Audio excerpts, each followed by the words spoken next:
Hello ladies and gentlemen, welcome back to my channel Philosophy Mouse, where everything philosophical is discussed. Now this is a response to the questions that one of my viewers had. So Mike Jones, I'm just going to address that first paragraph that you wrote and then tackle each idea that I find in that, and then I can make more videos in being more specific about different ideas. But I'm just tackling the first paragraph just so that we have some kind of structure. So I can tell that you have the belief or the trail of thought that free will cannot exist, and for me it made sense. I held that belief too. I was like, this world is predetermined. There's nothing that we essentially do that can affect what is going to happen. It is all it's all written in the code of reality of what's actually going to transpire, and there's nothing really that our ego can do about it. All right, so my ideas were actually shifted and changed. If you're not familiar with Peter Tse, I don't know if I'm saying his surname correctly, you can look him up as well. So he gives 7 branches of things that exist that connotate to some kind of free will. But before we do that, we must of course define what free will means, okay? Because a lot of people have very loose definitions of what free will is. So free will, from the standpoint of this argument that I'm trying to make, is the ability to select, right, out of multiple options. Okay, so it's not deciding fate, it's not deciding the circumstances, it's not deciding what events, what stimuli is presented to your consciousness. It's not deciding that. What it is deciding is through a multiple array of options that are available, that you cannot necessarily attain from merely studying physical properties. So naturalism, I don't know, you need to be a bit more specific in which what type of naturalism you actually believe in or follow, because there's ontological naturalism, if I'm not mistaken, and there's methodological naturalism. So I'm not too sure which one you're speaking of, but I'm making the assumption, I may be incorrect. If I am, please forgive me. But I think you're referring to ontological naturalism, in which we can look at physical properties, because this is the essential argument behind determinism, that we can look at physical properties and that will be sufficient enough. We don't need to take in the subjective components like the psyche, the mind, the will, the emotions. We don't need to really take that into consideration. All we can do is merely study the physical properties, and that's exactly what neuroscience has been doing, and they've been demonstrated experiments as well, in which I forgot, yes, they instructed individuals to pick up their thumbs, and as they were about to pick up their thumbs, a couple of seconds before that, their brains already released particular chemicals to signal that there was going to be movement. All right, so Peter Tse, right, he had a different experiment. I cannot reiterate it to you in the most articulate way, but I'm just going to briefly explain it in a way that disproves that previous experiment, in which there's a momentum, right? There's a momentum of compulsion that occurs, and we see that in the neurons firing in a certain portion in the brain, right? And that then represents what potential action may actually occur. So within the insignificant movement of your finger, right, that necessarily cannot now be then superimposed on every single aspect in decision making and every single aspect of you taking action. So it is very possible that that experiment failed because it took information from a mere movement of your finger, and then superimpose that idea on every single decision that we make within life, which is highly complex. There are decisions of who to marry, there are decisions of who you want to be in the future.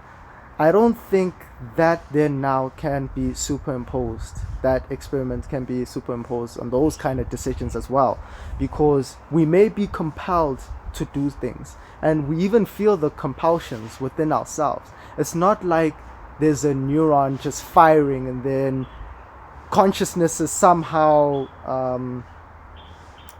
like oblivious to what is actually going on. Of course, yes, the inner intricate workings of your brain, you never know exactly what is going on, but when certain chemicals are released, there is an experience, and we can never discount the experience. So I just want to get back to the point of like studying things, right, and trying to investigate and know the universe. For me, taking the materialistic point of view or the approach, and I am not saying that you are talking about materialisms. I don't want to get that misinterpreted, but I do want to state a point. You're welcome to disagree or agree that materialism is like is an ancestor to naturalism, right? When we study these natural things that happen, these physical things that happen, that is sufficient. We do not need to superimpose supernatural things. Now, what I'm talking about now is spiritual components. And when I say that, I'm sure that sounds very woo-woo, but that's not my intention.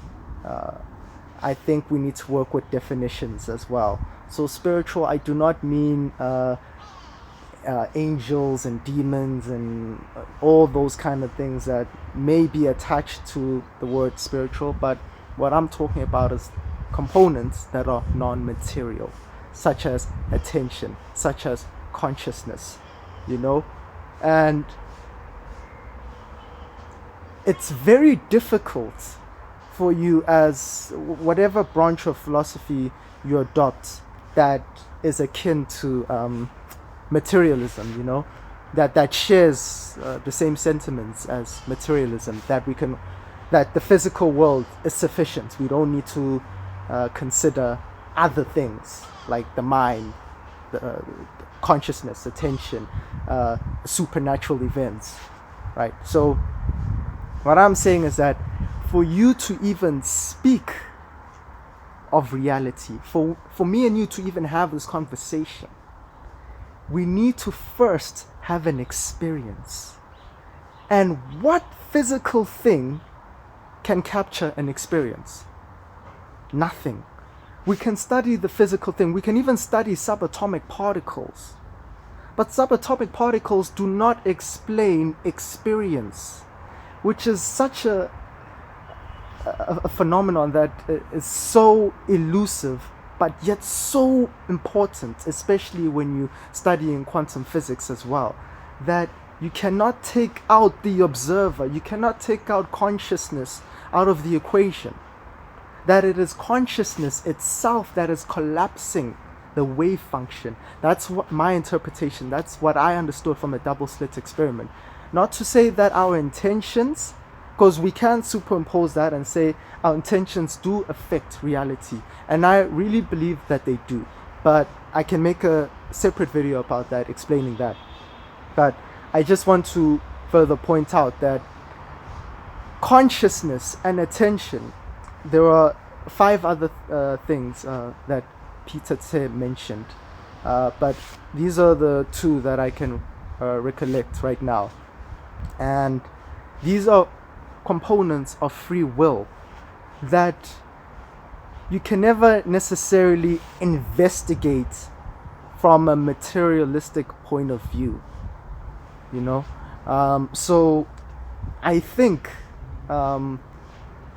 we need to broaden our investigations, and we need to broaden our understandings so that we don't misrepresent what's actually going on in this universe, and we don't misrepresent like the polarities, you know, like, because free will and determinism, the reason why I said I'm more of a compatibilist, I'm not, but my beliefs are that, okay, not my beliefs, but my understanding of this universe is that things are polarized. Okay, I can talk about that in another video, but things are polarized, and free will and determinism, like, both explain each other inadvertently, you know. But I'll explain that in another video. But I just want to stress out the fact that free will exists. On the precipice of every single moment, you have a decision at hand, and neuroscience may state that the surge of neurons that occurred at that specific amount, that specific time, that created the compulsion, was there prior to the experience of it. So that then totally rules out free will. No, that's not the case. That was just that specific experiment. We don't know other types of circumstances that we could possibly be in which that is now reversed. Because now, when you look at quantum physics, right, and I don't want to superimpose quantum physics into this argument and state that whatever truths are attained in quantum physics now must be applied to the real world. But I am stating that within quantum physics, time is not as linear as we imagine it to be. So because you captured that 7 seconds before, now that means the experience is delayed, and the experience only occurs once those neurons have fired. But Peter Tse mentioned a very important thing here. He spoke of libertarian free will, right? And he spoke of two types of libertarian free will. You can look this up. The first type of libertarian free will is like actions that are needed to be taken on a momentary basis. So he gave the example of like a tiger knowing that it needs to tread softly on the ground so that its prey would not notice it. It would need to move in a specific angle, move left or right, to ensure that the prey did not notice it. And that requires consciousness. That requires capturing what works and what doesn't work, if you know what I mean. And then there's libertarian, which every animal has, including human beings, libertarian free will type 1. But then there's libertarian free will type 2. And libertarian free will type 1 is reserved for animals and us, but libertarian free will type 2 is solely reserved for human beings.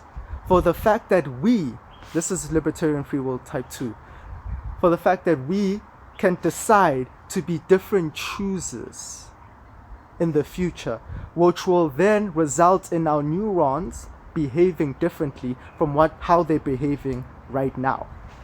So I invite you to look up that idea more extensively, but I just want to add that in the sense that we get to decide as conscious entities. Now, I'm not saying, because that's going to like regress infinitely, like, okay, so who is the self? As I stated in a lot of my videos, that we're pure consciousness, and consciousness cannot be studied the way physical matter can be studied. It cannot be studied in that way. It can only be experienced. And things like that we cannot capture in our normal investigative approaches. Yeah, so just wanted to think of another point that you mentioned.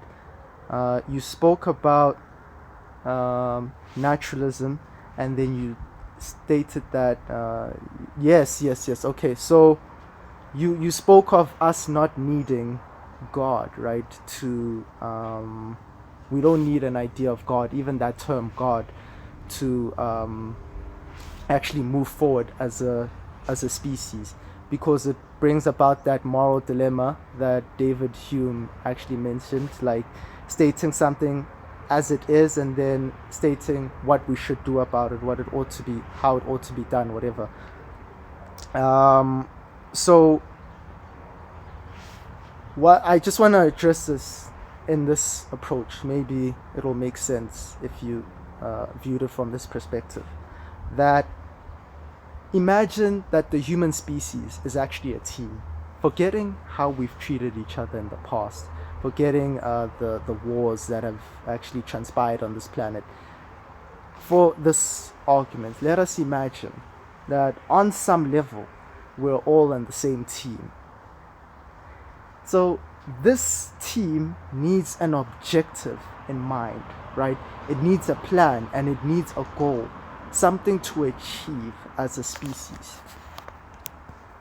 So things that bring meaning cannot be extracted from philosophies that do not include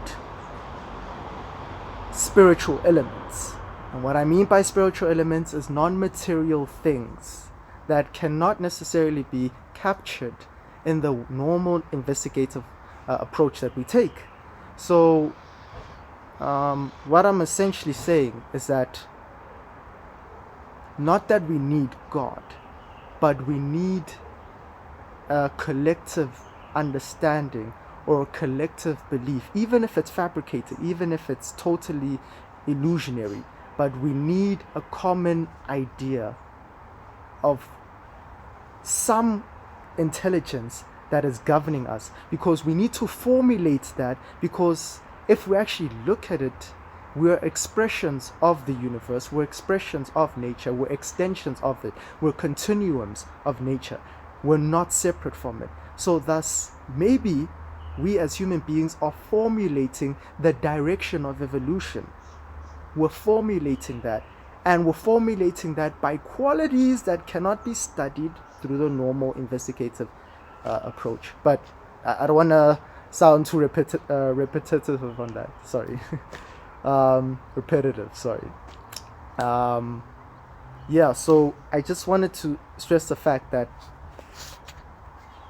we need this understanding. Even Voltaire said it. Even though God doesn't exist, it is still necessary to have that idea. I'm just paraphrasing it, but that's essentially what he said.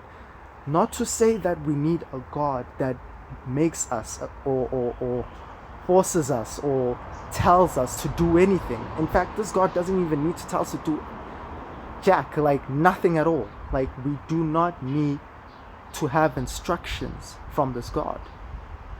But I think this God needs to represent qualities that transcend experiences, like qualities like beauty, qualities like love, qualities like happiness, qualities like joy, those feelings that transcend, the normal continuous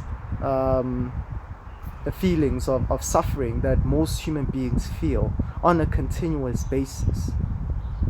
I was even having a lesson with one of my students, and he told me that Confucius said that out of 10 things, right, out of 10 elements in life, or 10 situations in life, 9 of them are negative. So 90% of our lives are negative, and only 10% is good. So basically Confucius said we need to cultivate that 10%.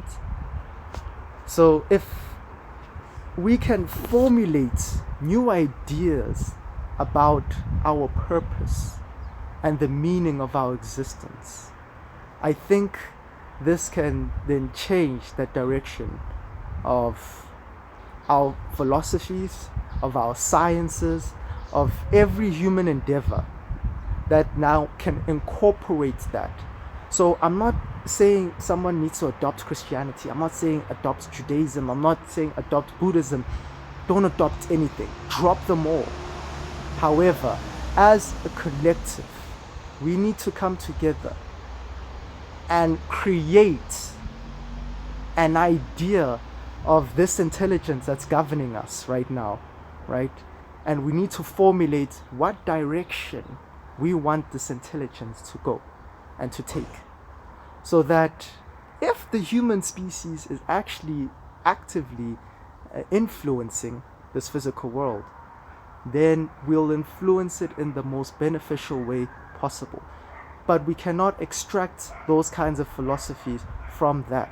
Now, it's that moral dilemma, of course, of things that we ought to do. Now, it's not stating that we ought to do anything, but it's just remembering these qualities that stand the test of time, that propels human evolution to want to and desire to continue. Because if there was only suffering, no one would want to live, you know. But this is my first response for the first paragraph, all right? If there are any ideas that maybe I've left out, I will address them. And if you feel as if I didn't address certain things, please tell me, and then I'll deal with the second paragraph too. So thank you very much, guys, for listening to this. Please like, please share, and please subscribe, guys. And to end it off, as I always end it off, for those who seek no more, for in the present we find it all.